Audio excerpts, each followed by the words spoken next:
Le chaos règne aussi en Haïti. Ce serait même la situation humanitaire la plus catastrophique au monde. Il y règne une instabilité politique rarement connue et des gangs armés, parfois lourdement, ont déferlé un peu partout dans le pays. Pillages et meurtres deviennent le lot quotidien de la population. La police ne serait plus en état d'assurer la sécurité de qui que ce soit et sans renfort militaire rapide, certains estiment que l'avenir du pays est menacé. Attention, les images qui vont suivre témoignent parfaitement de ce qui se passe sur place. Elles sont donc particulièrement dures. Éric Destiné. Des cris, des larmes.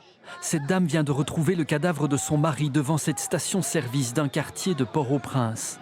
En pleine rue, les gangs armés ont encore fait un massacre. 14 personnes ont été abattues ces dernières heures devant la population impuissante et à bout de force. Il y a trop d'abus. Le peuple d'Haïti doit se réveiller.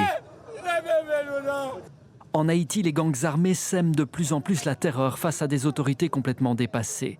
Ils contrôlent par exemple 80% du territoire de la capitale et l'aéroport est fermé. Ce journaliste américain s'est fait déposer en hélicoptère au milieu d'un jardin. Gunshots. Do you hear that? So police stations like this one here in Port-au-Prince are main targets for gangs. They feel like as soon as they can get hold of a station like this, they can then take siege and take control of much of the community.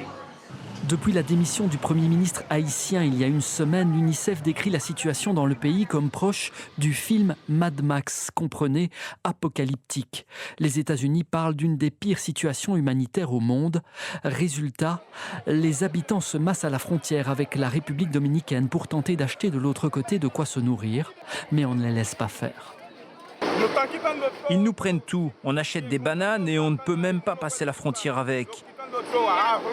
Ils prennent le riz que j'ai acheté avec mon argent. La situation est vraiment difficile. Quant à ceux qui tentent de fuir, les autorités de la République dominicaine les arrêtent et les ramènent en Haïti, officiellement pour une question de sécurité nationale.